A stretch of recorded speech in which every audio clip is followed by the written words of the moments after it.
Welcome to the Richard Sherman Podcast. Hit that sub button if you're new. We're here to give you great NFL content, game recaps, player interviews, and stories from around the league. Please tune in. Welcome back to the Richard Sherman Podcast, presented to you by our friends and partners over at Breitling, always getting us right. We had a phenomenal time at their event in LA, the unveiling of the LA Rams Breitling watch. Had a blast with my boy Whit. Mitchell, what you been up to, babe? Richard, it feels so good to be back, man. I've been on the road. Was in Dallas, as you know, witnessed the Lions lay the smack down to the Cowboys, and then was flying home this past weekend. Richard, it feels good to be back. We've hit 150,000 subs on this YouTube channel. That is, I want to give it a standing O, Richard. Your dedication to this has been off the charts, and I know it's something you're truly excited about. We appreciate all you guys that have subscribed. Richard, just say what that means to you, man. This is new for both of us, I guess.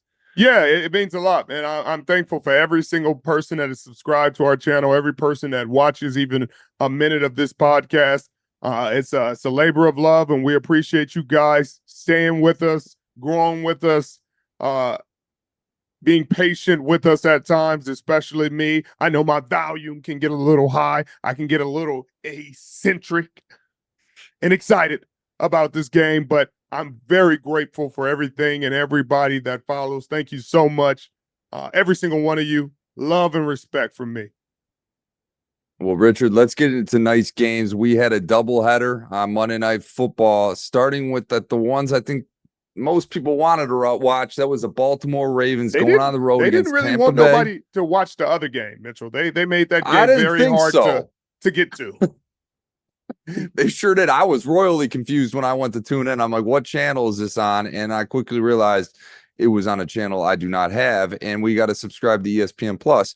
But that's neither here nor there. Richard, Baltimore got down early. They were down 10 points right out the gates to Tampa. They looked sluggish. Tampa Bay looked like they had this game. And then all of a sudden, Baltimore said not so fast and just went on to steamroll Tampa Bay. This game was closer than the probably score indicated. Lamar Jackson and Derrick Henry looked dominant. The score indicated, you mean? I'm sorry. That's what I meant to say. This game was not nearly as close as the score indicated, with Tampa scoring at the end. But, Richard, this identity of the Baltimore Raven football team is quickly starting to take fold, and that's Lamar Jackson, Derrick Henry.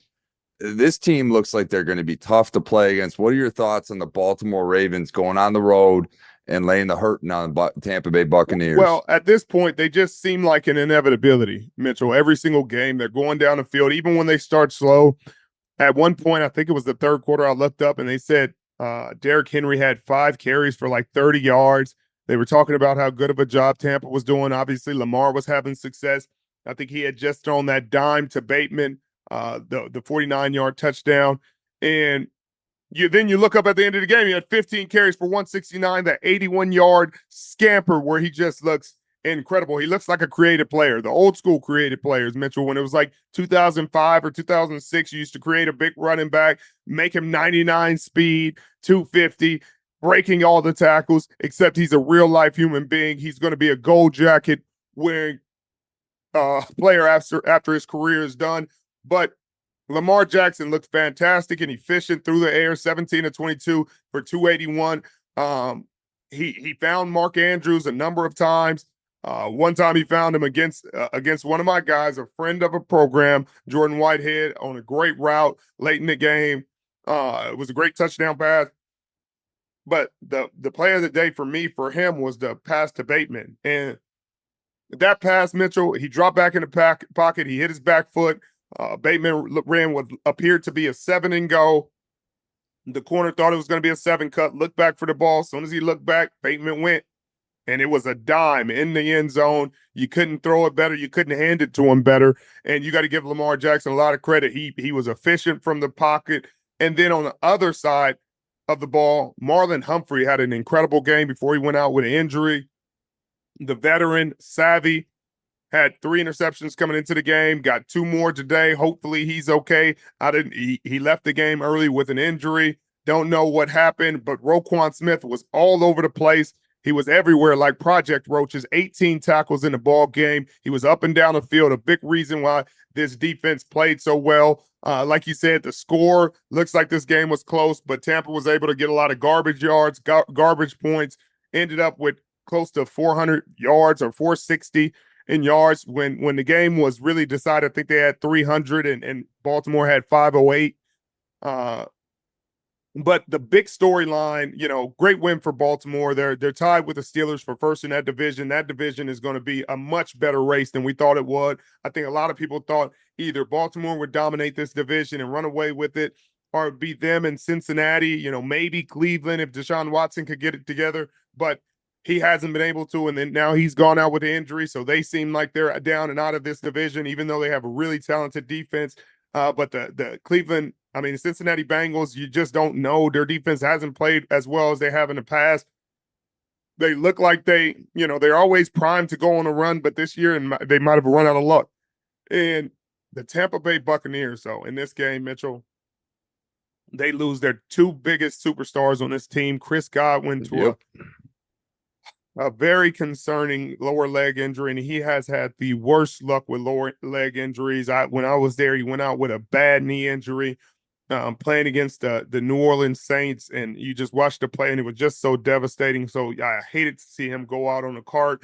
You could see his teammates feeling awful. Baker Mayfield getting emotional about it. I'm sure Mike Evans was in the locker room, already had went out with a serious hamstring injury, likely will be sidelined 3 to 4 weeks at the minimum.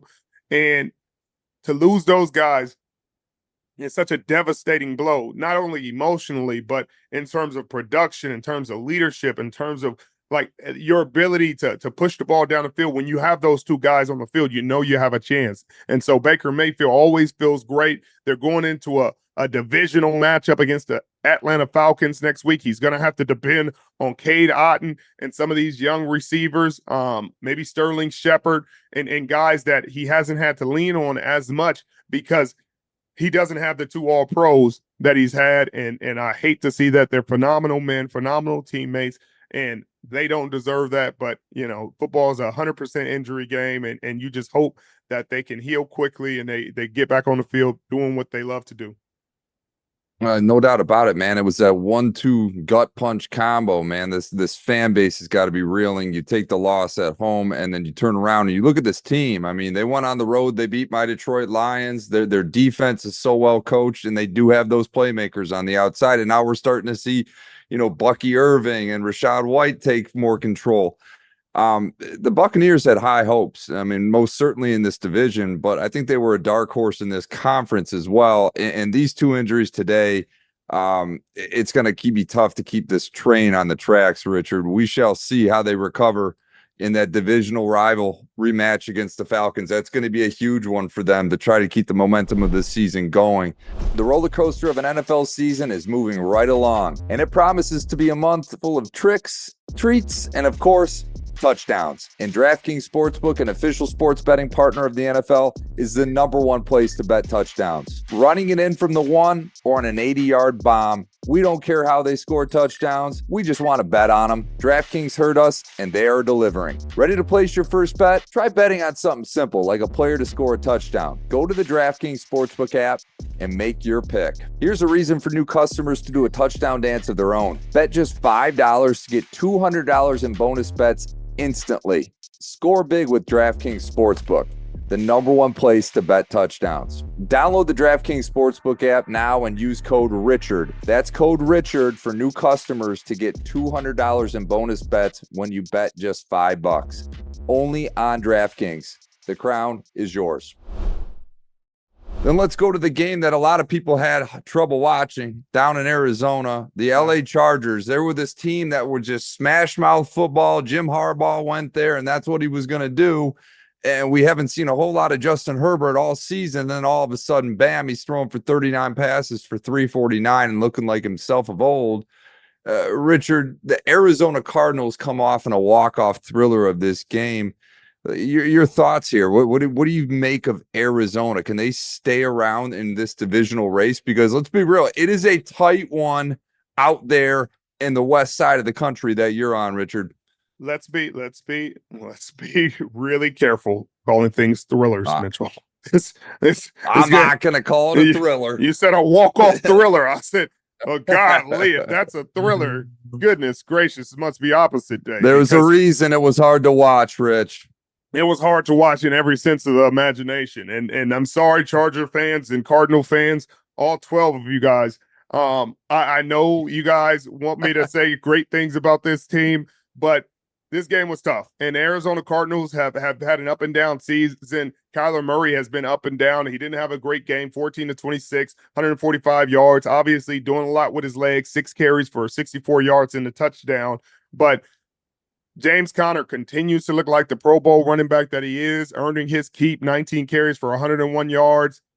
Huge runs on the last drive, just like Derrick Henry. It just seems like he wears on the defense as time goes on, as the fourth quarter comes around. Less guys want to tackle him. Less guys are looking to put their pads in front of his. So you got to give him a lot of credit for that.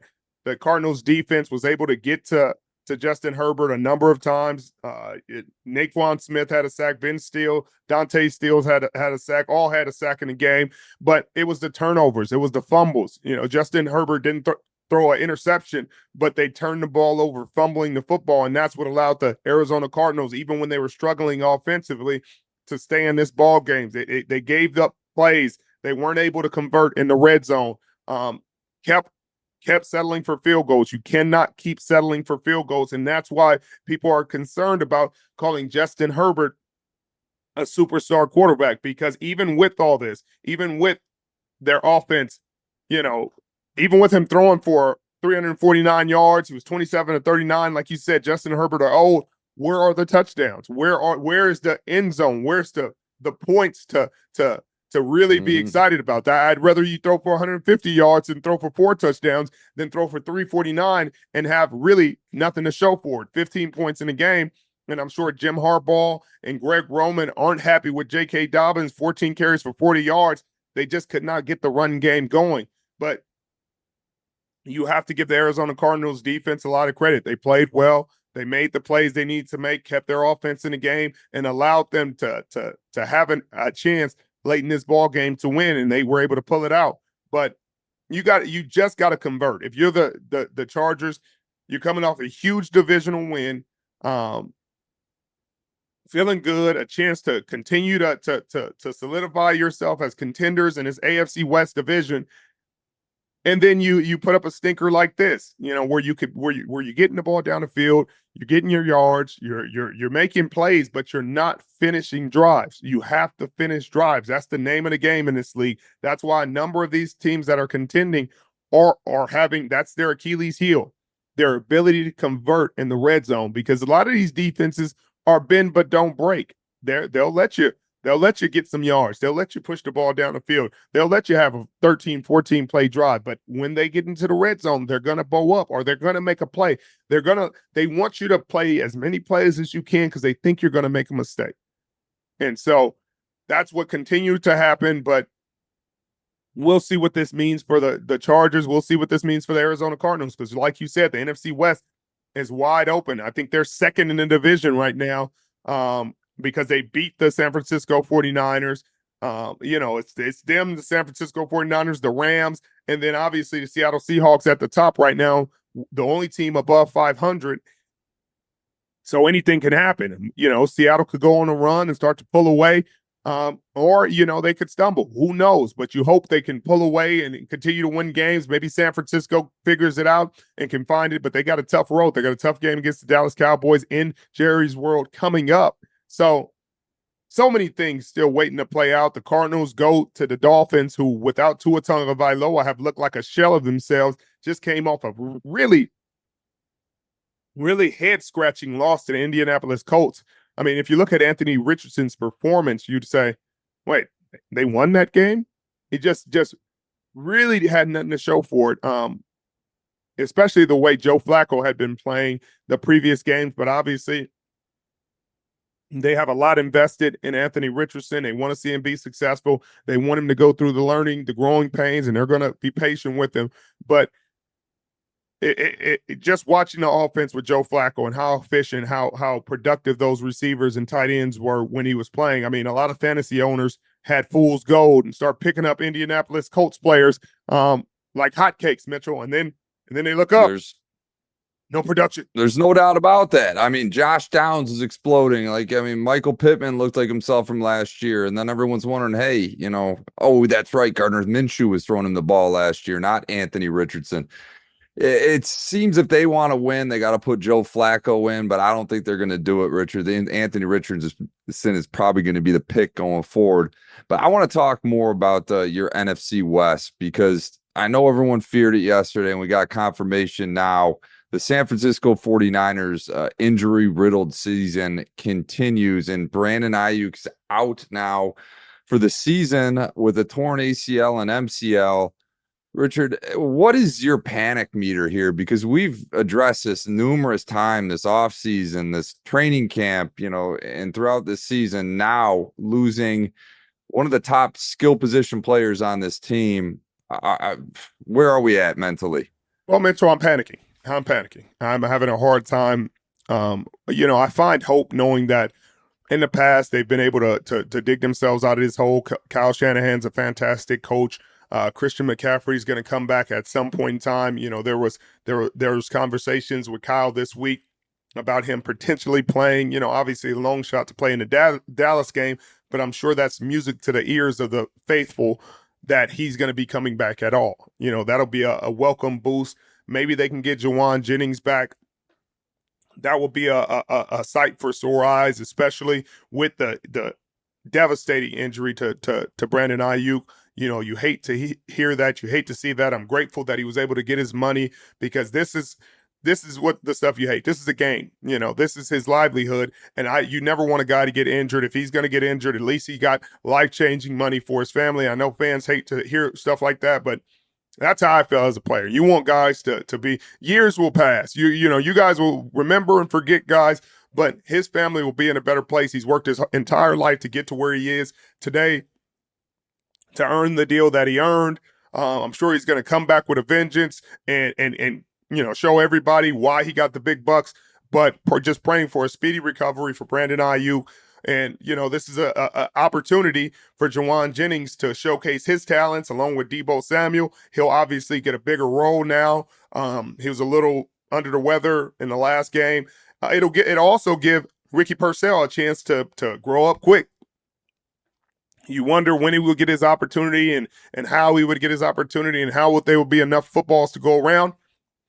Well, sometimes the opportunities comes quicker and more unexpectedly than you can imagine. And this is one of those situations. So you hate to hear that, but I'm panicked, but I've seen him come out of bigger holes and go to the NFC Championship and really still compete for Super Bowls. It's going to be tough this season with how those teams from your NFC North are playing. It looks like they're going to put four teams in the playoffs unless they just all stumble terribly down the stretch. So they're going to have to find a way. No question about that. Like you said, this is third and Jauan Jennings' time to shine. He's got to rise to this occasion. And then the silver lining here for these 49er faithful is the fact that Christian McCaffrey hopefully will be back at some point in the next few weeks and can provide them some much needed firepower. Speaking of firepower, though, Richard, my Detroit Lions, ace in their pocket, Jameson Williams gets suspended for 2 weeks now. Just things can never be too good in Detroit, Richard. Every time we get off to a hot start, something like this has got to happen to us. Fortunately, we got the Titans this weekend. But what are your thoughts here about the Lions losing J-Mo? Well, that's tough. Obviously, he had just started getting his rhythm. It's a weird suspension, though, and this is coming from a guy that understands how guys get suspended. Usually for performance enhancing, it's 4 or 6, and they've really been sticklers for 6. When it's something serious. So obviously, it's something small and something trivial that they're giving 2, and something they could probably have let pass. Obviously it was an accidental ingestion or something of that sort. So I don't think this is anything where he intentionally took something banned or, was trying to cheat the game in some way. So I hope fans aren't out here saying, putting that label on this kid, because this isn't that case. There's so many things you got to take these days, so many supplements, so many things to try to get your body right, massages and things of that nature. Even some of the things the protein powders and things that the teams give you, you think they got checked out right, but you just really never know. So I want people to be cautious of really throwing a bad label on this kid, especially with the 2-game suspension. That's the league saying it wasn't him taking something seriously, saying knowingly, because if they thought that was the case, it's automatic 6 games. It's non-negotiable. It's non-debatable. It's nothing to talk about. They give 6 and they walk away. So if it's 2 games, that tells me I don't think this was a serious thing, but it is tough for the Detroit Lions. But with the way this offense has been rolling and the way Jared Goff has been just spreading the football around, you obviously believe Sam Laporta is going to get a few more targets. You know that Amon-Ra is going to get a few more targets. Maybe Jahmyr Gibbs is more involved in the pass game and things like that. But it's unfortunate because Jameson Williams was coming into his own. Yeah, no question about it. But this is why they signed Tim Patrick. They got some other guys that haven't been able to play a ton, and they're sure going to get more opportunity here. Football season is here, and when I want to go to an NFL or college game, I only use Game Time. Game Time has a new feature called Game Time Picks that makes getting tickets to see your favorite teams play live even easier. Game Time Picks filters out all the fluff to show you only incredible deals on great seats, so you don't have to waste time searching through thousands of tickets. They have a lowest price guarantee, so if you find tickets cheaper somewhere else, Game Time will give you 110% of the difference. Take the guesswork out of buying tickets with Game Time. Download the Game Time app, create an account, use the promo code Sherman, that's SHERMAN, for $20 off your first purchase. Terms apply. Again, create an account and use the redeem code Sherman, that's SHERMAN, for $20 off your first purchase. Download Game Time today. What time is it? Game Time. The other news we got this week is Tua Tagovailoa is set to return to practice. He's not going to be wearing a Guardian cap, but word on the street is that he's been deemed medically safe to return to practice. The Miami Dolphins clearly need a lift, Richard. They're not fun to watch at all without him on the field, and they desperately need him. How much does this change the trajectory of the season for the Miami Dolphins with Tua expected to be back? Well, it definitely changes the trajectory of this offense, and I'm sure it's a welcome sight to Tyreek Hill and Jalen Waddle, whose seasons have gone to absolute nothing in his absence. Quarterbacks just can't find them, can't push the ball down the field. They're just pretty much non-existent, and I'm sure they were ready to fold the season in if Tua Tagovailoa wasn't coming back. And so him coming back means a lot for those guys. I'm sure the guys that have them in fantasy are jumping for joy at the chance to not just keep stashing them on the bench, and actually have a chance to play them and them to get some action and get some yardage. He means a lot to these guys, and sure, his timing and stuff is going to be off for a second. He's going to knock the rust off, but it's a welcome sight. This division, it's not really they're not really out of contention at this point in time. They have to go on a serious run, win some ball games, get back to 500 to have a chance, and they're going to have to beat the Buffalo Bills a few times if they really want a chance at the playoffs. But he definitely gives them a chance. I think he should wear the Guardian cap, but that's just me. It's just me, 10,000 feet in the air, giving my little 2 cents. Bill Belichick was pretty critical of new coach Jerod Mayo's soft comments. They were across the pond. The Pats playing the Jags, and Jerod Mayo said we're playing soft at the moment. To which Bill Belichick responded, to call them soft, they're not soft. The Patriots led the league in rushing defense last year. It's the same guys. Richard, what do you make of this comment? Well, it's a young coach, frustrated, trying to motivate his team in a way that, it's that he probably thought was right. Bill is an old school coach, and Bill is one of those guys that I think a lot of people had a lot of respect for, short in press conferences, but I never really remember him calling his team out in this way. he probably say they didn't play well enough, or they didn't get the job done, or we weren't good enough today, or something like that, something short and to the point. But I don't think he ever, went with the personal attack. So, it's just something Jerod Mayo can learn from. Schematically, they're getting beat. A team that has really been sound against the run, against the pass for the last decade or two, with or without incredible talent. A lot of times it's with guys that you've never heard of, and everybody's like, Bill Belichick is doing it again with the D line, nobody's heard of, or just schematically big linebackers, and they say you can't play big linebackers these days, and so it's one of those things that you understand what he means because his team kind of got pushed around out there over the pond by the Jacksonville Jaguars and ran down their throat, and so you could see why he's frustrated. He's also a former player who's been out there, who knows what it takes to play elite defense. So I can see both sides of it, but I understand what Bill's saying. Bill's saying, come on now. We've seen the guys do it. Put them in a position they need to be in. They'll get the job done. Now for my personal favorite segment of the week, Richard, buy or sell. I'm going to ask you, make a couple statements here, and you're going to buy or sell and tell me why. I'm going to start with the Honolulu Blue, Detroit Lions, Jared Goff. Richard, this guy is sizzling hot right now. I think the statistic of the day was that the Detroit Lions have, over the past 4 games, have more touchdowns than incompletions thrown. I mean, that's absolutely unheard of. Jared Goff is on a tear. He is the best QB in the NFC. Buy or sell? I got to buy it, Mitchell. I'm a numbers guy, and he's got the numbers. He has to be the leading MVP candidate, obviously. That's, up in the air with Lamar Jackson throwing for 5 touchdowns tonight. But the way he's been playing, the way this offense has been playing, how efficient he's been with the football, again, like you just said, more touchdowns than incompletions.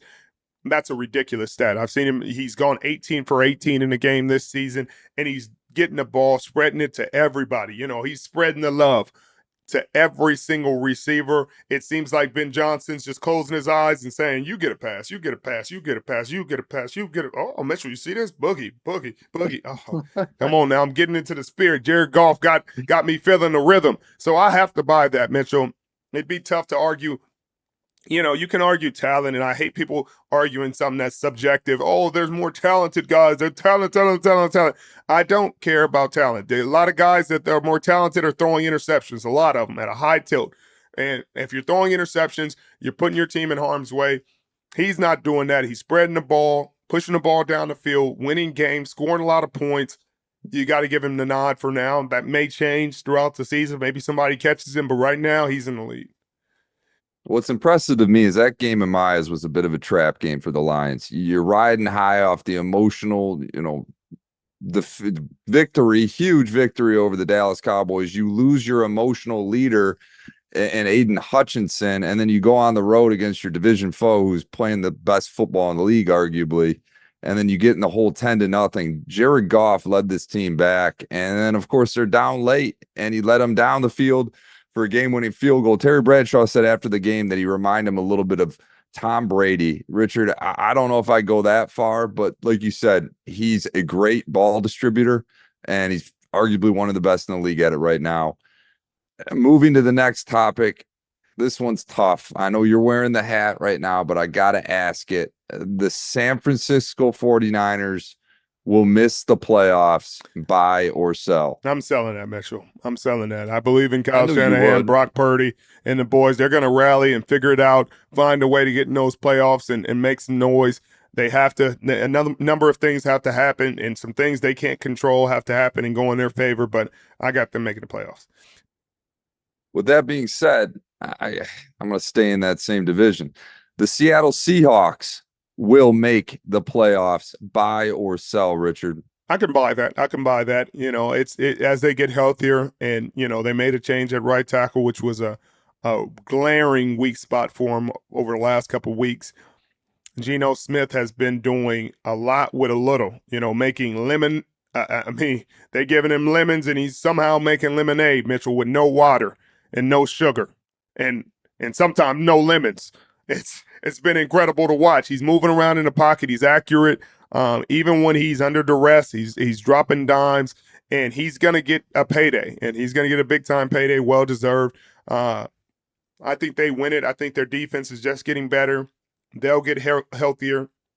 Tariq Woolen will get back in the lineup, make this defense even more formidable. We talked about Derrick Hall and Boye Mafe having really fantastic seasons. Leonard Williams and Byron Murphy in the middle. Byron Murphy coming back, returning home last week to Atlanta and really having a really good game. Leonard Williams had a sack in the game. They're finding their rhythm. Their young head coach, only 37 years old, Mike McDonald, is starting to really impose his identity on this team, and his guys are starting to believe and starting to trust him. So that's a really positive sign. I think they make it. Moving on to Kansas City. This team looks like they're unbeatable.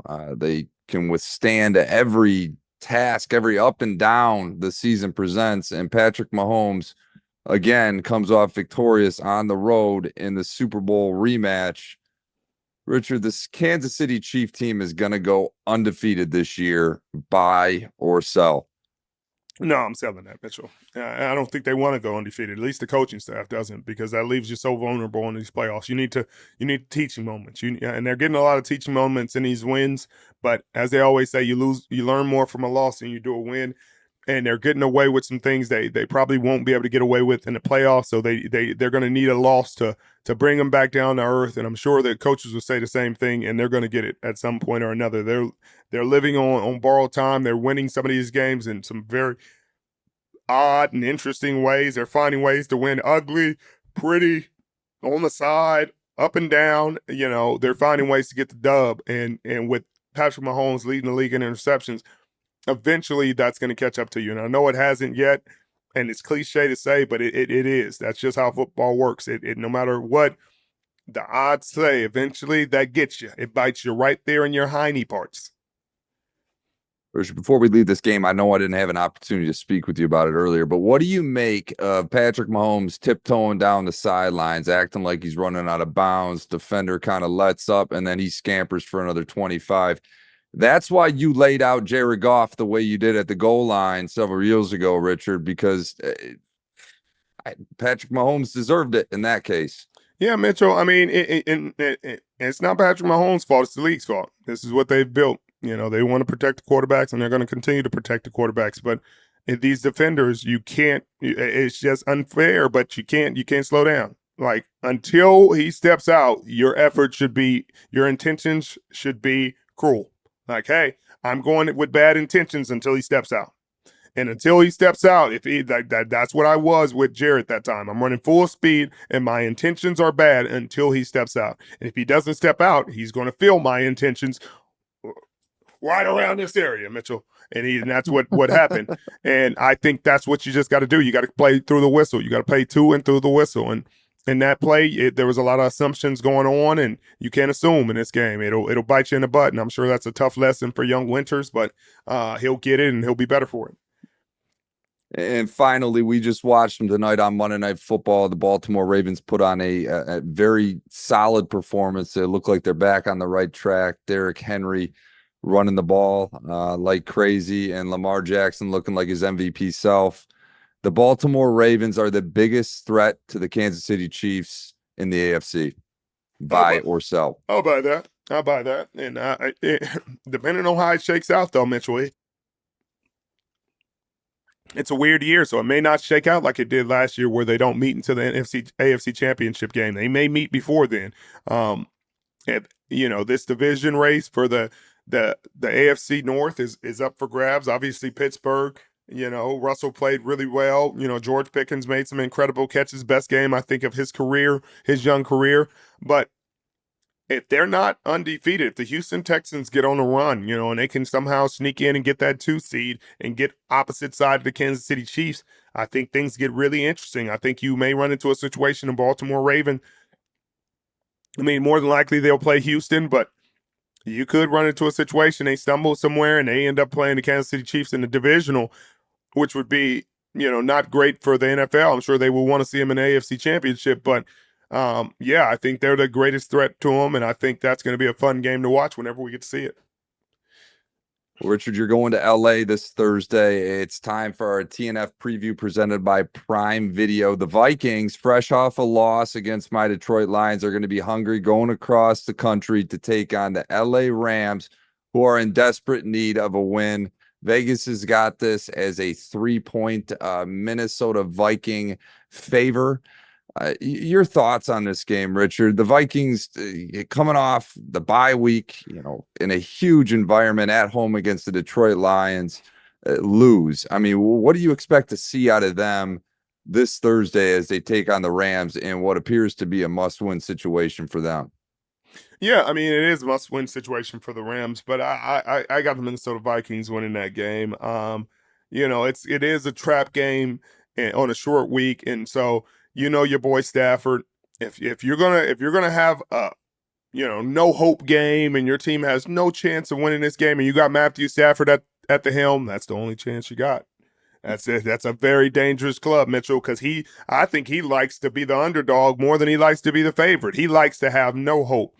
Hey, take out all my star receivers, back up O-line, back up running back, banged up defense.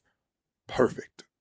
I'm going to shred. And he's going to probably throw for 350 if they can protect him. And that's a big if, because Brian Flores is going to be bringing a lot of pressure. And so he may end up, this is going to be an ice bag game for him, because I think they're getting a little healthier on the offensive line. I think they might be getting one player back, but they're still banged up. They're young. Flores is going to bring pressure from a lot of different angles. They're going to pop out and play two, pop out and play man-to-man. Give him a lot of different looks. I think Cooper Kupp is going to be his first game back. There'll be a little bit of rust there, but if they have any chance, it's going to be because Matthew Stafford is just a gunslinger who's seen a lot of football, who's played a lot of football, and he can get it done. But I expect the Minnesota Vikings to get back on track and get back in the win column. Well, that's this week's TNF preview presented by Prime Video, and be sure to watch the Vikings take on the Rams this Thursday, only on Amazon Prime. Richard's going to be there. I know you're excited to stay on that West Coast for this Thursday. Richard, before we sign off, this is a very critical part of the podcast, and I got to know. I mean, the Richard Sherman power ranks have always been a little, you've given some love to the Detroit Lions. You've been more hesitant to give love, but I think they deserve it now. I'm excited to see where you stack up. Give us our top 5. Well, number 5, the Detroit Lions. Well, we'll go with the Kansas City Chiefs. They're undefeated. Continue to find ways to win games. We've talked about that extensively. Number 2, Mitchell, Detroit. Baltimore looked really good today, Mitchell. They looked really good today. Number 2, I'll go with the Detroit Lions, and Roy knows I don't want to give it to you with you sitting here. 3, I got to go with the Baltimore Ravens. They're playing really great football. Lamar Jackson looks really good. Derrick Henry looks good. Their defense, obviously Marlon Humphrey's being injured is a big deal, but young corner is playing really good. 4, we're going Houston Texans. I still think they're going to be in a class of their own in this division. 5 is tricky. 5 is tricky. There's a number of teams, Green Bay Packers being one that I want to put in that spot. Minnesota Vikings, who were 2 in my power rankings, and they lost to 3. And if this was college football in the SEC, if 2 loses to 3, they'll probably be 4, But I'll put them at 5, the Minnesota Vikings. I still think they're one of the top teams in the league. I can absolutely respect that. Well, Richard, this concludes. What are we already through week 7 of the season? Please sign us off, my friend. Well, thank you guys for joining us. We hit 150,000 subs on YouTube. It means so much to us. Thank you, every single one of us, for all your love, all your support. Every second that you're listening means something to us. So you have a beautiful, blessed day. We'll see you next week.